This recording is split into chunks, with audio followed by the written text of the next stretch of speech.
అందరికీ నమస్కారం అండి. నా పేరు విజయ్ నాగపేరు. థ్యాంక్స్ లాట్ మా రెస్పెక్ట్ సినిమా అనే ఛానల్ని ఇంతగా ఆదరిస్తున్న ప్రతి ఒక్కరికి చాలా చాలా thanks. Again came back with one more casting requirement అండి. ఇది వచ్చేసి your dream starts here audition call be a part of amazing films and stories అని అంటున్నారు.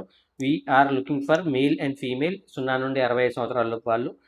సో హూ కెన్ అప్లై అంటే 0 నుండి 65 సంవత్సరాల వాళ్ళు, మేల్ అండ్ ఫీమేల్, కొత్త వాళ్ళు మరియు ఎక్స్పీరియన్స్డ్, అన్ని లుక్లు అన్ని బ్యాక్గ్రౌండ్స్ ఉన్న వాళ్ళు. మీకు ఉండాల్సిన ప్రధాన క్వాలిటీ ఏంటంటే యాక్టింగ్ మీద ప్యాషన్ ఉండాలి అని అంటున్నారు. సో వీళ్ళ దగ్గర ఏ ఆపర్చునిటీస్ ఉంటున్నాయి అంటే ఫిలిమ్స్ ఉన్నాయంట, టీవీ షోస్ ఉన్నాయంట, వెబ్ సిరీస్లు ఉన్నాయంట, యాడ్ ఫిల్మ్స్ ఉన్నాయంట, షార్ట్ ఫిల్మ్స్ ఉన్నాయంట, చాలా ఉన్నాయంట. సో మీరు వీళ్ళని అప్రోచ్ అవ్వాలనుకున్నట్లయితే వీళ్ళ కాంటాక్ట్ డీటెయిల్స్ అనేది నేను మీకు చెప్తాను. ఎవ్రీ టాలెంట్ డిజర్వ్స్ ఏ ఛాన్స్, అలాంటి ఛాన్స్ నేను మీకు ఇస్తాను అని అంటున్నారు. సో ఇక్కడ వాళ్ళ కాంటాక్ట్ డీటెయిల్స్ ఉన్నాయి, నేను మీకు చెప్తాను. దానికంటే ముందు మన సబ్స్క్రైబర్ అడిగిన ప్రతి ప్రశ్నకి సమాధానం చెప్పడం అనేది మన బాధ్యత. కాబట్టి మన సబ్స్క్రైబర్ ఏం అడిగారు అంటే, సార్ నెపోటిజం మీద మీ ఒపీనియన్ ఏంటి? ఎంతసేపు ఆ హీరోల కొడుకులు, ప్రొడ్యూసర్ల కొడుకులు, డైరెక్టర్ల కొడుకులు వాళ్ళు మాత్రమే హీరోలుగా వెలగాల, వాళ్ళు మాత్రమే కోట్లు కోట్లు సంపాదించాలా, కొత్త వాళ్ళకి అవకాశాలు ఇవ్వరా అనే టైప్లో అడుగుతుంది. ఇప్పుడు దీన్ని మనం కాసేపు వివరంగా మాట్లాడుకునే ప్రయత్నం చేద్దాం. మీ నాన్నగారు ఏం చేస్తుంటారు? అడిగిన వాళ్ళు ఎవరైతే ఉన్నారో వాళ్ళని అడుగుతున్నాను. అలాగే అలాంటి బ్రెయిన్ ఎవరికైతే ఉందో వాళ్ళందరిని అడుగుతున్నాను. ఏం చేస్తుంటారు? వ్యవసాయం చేస్తుంటారా? సరే, మీ నాన్నగారు వ్యవసాయం చేస్తుంటారు కాబట్టి అందులో ఒక 10 ఎకరాలు వేశారనుకోండి. అందులో ఆయనకి అవసరమైన ఒక 2 ఎకరాల ధాన్యాన్ని పెట్టేసుకొని మిగతా 8 ఎకరాల ధాన్యం ఎవరికైనా దానం చేయటం ఏ రోజైనా చూసారా మీరు? చూడలేదా?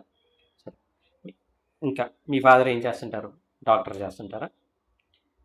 ఏ రోజైనా కానీ అరే నేను డాక్టర్ని అయ్యాను కదా, ఒక 10 మంది పేద విద్యార్థులను తీసుకొని నా కూతుర్ని నేను డాక్టర్ చేయను, పేద విద్యార్థులను మాత్రమే డాక్టర్ చేస్తానన్న ఏ ఒక్క డాక్టర్నైనా నాకు చూపించండి. సరే, ఒక లాయర్ గానో జడ్జి గానో ఉన్న ఏ పర్టికులర్ వ్యక్తి అయినా కానీ నేను నా కూతురునో లాయర్ని జడ్జిని చేయను, నేను 10 మంది పేద విద్యార్థులను చేసుకొని వాళ్ళని లాయర్లని జడ్జిని చేస్తానని ఒక వ్యక్తిని నాకు చూపించండి. సరే, ఇది కూడా కాదు. ఒక హోటల్ ఇండస్ట్రీ ఉంది. ఆ హోటల్ ఇండస్ట్రీ ఏది తాజ్ గ్రూప్ ఆఫ్ హోటల్స్ కావచ్చు, వివంతా కావచ్చు, లేదంటే టాటా గ్రూప్ ఆఫ్ హోటల్స్ కావచ్చు. ఇలాంటి హోటల్స్ ఏవైతే ఉన్నాయో ఎవరైనా కానీ వాళ్ళ కొడుకుల్ని ఏమంటారు సిఇఓగా కావచ్చు, జిఎంగా కావచ్చు, లేదంటే అలాంటి ఒక పొజిషన్లో కూర్చోబెట్టకుండా ఒక సామాన్యుని తీసుకొని వెళ్ళి వాళ్ళ హోటల్కి ఏమంటారు అత్యున్నత పదవిలో కూర్చోబెట్టిన ఒక్కరిని నాకు చూపించండి.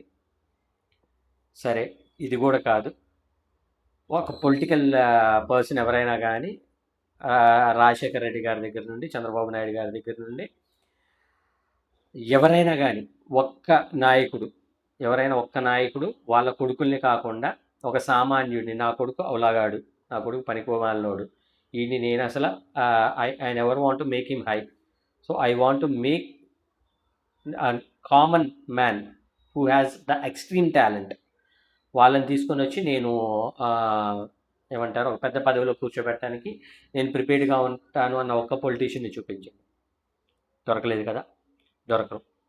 సింపుల్ థింగ్ ఏంటి అంటే ఎవడైనా కానీ వాడికి సంబంధించిన, వాడికి అనుసంధానంలో పెరిగిన, వాడి రక్తం పంచి పుట్టిన, వాడి ప్రేమాప్యాయతల్ని చిన్నప్పటి నుండి ఎవరైతే పంచుకున్నారో వాళ్ళకు ఒక లైఫ్ ఇవ్వాలనుకుంటారు, కానీ ఊర్లో వాళ్ళకు లైఫ్ ఇవ్వాలి అనుకోరు. ఇక్కడ నేను నా డబ్బులు ఖర్చు పెట్టి నేను ఎవరినో ఎందుకు స్టార్ని చేస్తాను? నువ్వు ఆల్రెడీ స్టార్ అనుకో, నీకోసం నేను డబ్బులు ఖర్చు పెట్టి నీ ద్వారా వ్యాపారం చేయాలనుకుంటాను. అర్థమవుతుందా? సో అంతే. ఇప్పుడు మీకు అర్థం అవడం కోసం చెప్తాను. ముఖేష్ అంబానీ అనే ఒక వ్యక్తి జియో మీద సంపాదిస్తాడు. నేను కావాలంటే జియో షేర్లు కొనుక్కొని దాని మీద నేను బిజినెస్ చేయాలి అనుకుంటాను. లేదంటే నేను తాజ్ గ్రూప్ ఆఫ్ హోటల్స్ మీద, లేదంటే టాటా షేర్స్ కొనుక్కొని దాని మీద నేను బిజినెస్ చేయాలనుకుంటాను. అంతే తప్పించి నేను ఒక సక్సెస్లో లేని వాడిను, లేదంటే అనామకుడినో తీసుకొచ్చి నేను సక్సెస్ ఇవ్వాలని ఏ రోజు అనుకోను. అది మీరు కూడా. సో అలాంటి మనస్తత్వం ఉన్న మీకు ఇలాంటి క్వశ్చన్ అడిగే రైట్ లేదు అని అంటాను. నేనేమంటాను అంటే మిమ్మల్ని ఎవరు వద్దన్నారు? ఇప్పుడు వాళ్ళు ఒక 10 కోట్లు పెట్టో 20 కోట్లు పెట్టే సినిమాలు చేస్తారు, నువ్వు కూడా చెయ్యి. 10 కోట్లు పెట్టి 20 కోట్లు పెట్టే సినిమా చెయ్యి. చేసిన తర్వాత దానికి ఒక 5 కోట్లు పెట్టో 6 కోట్లు పెట్టో పబ్లిసిటీ చెయ్యి.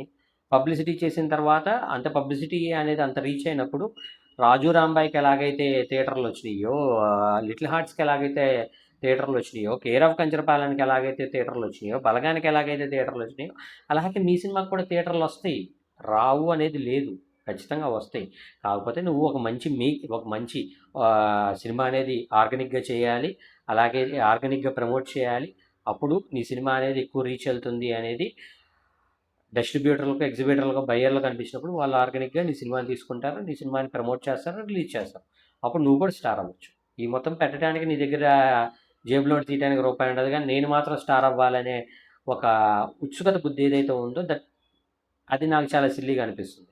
సో హోప్ మీకు అర్థమైంది అనుకుంటున్నాను. ఇంకా మీకు ఇలాంటి డౌట్స్, క్వశ్చన్స్, క్వైరీస్ ఏదైనా ఉన్నట్లయితే తప్పకుండా కమెంట్ రూపంలో అడిగే ప్రయత్నం చేయండి. ప్రతి ప్రశ్నకి సమాధానం చెప్పడం జరుగుతుంది. So getting back to the casting requirement, వీళ్ళ కాంటాక్ట్ నెంబర్ వచ్చేసి ఆడిషన్ కాల్, మెయిల్ ఐడి చెప్తాను, నోట్ చేసుకోండి. వీళ్ళ మెయిల్ ఐడి వచ్చేసి auditioncall.info@gmail.com, AUDITION audition CALL call.info@gmail.com అనేది వీళ్ళ మెయిల్ ఐడి. అలాగే వీళ్ళ కాంటాక్ట్ నెంబర్ వచ్చేసి 7569007018. I repeat 7569007018.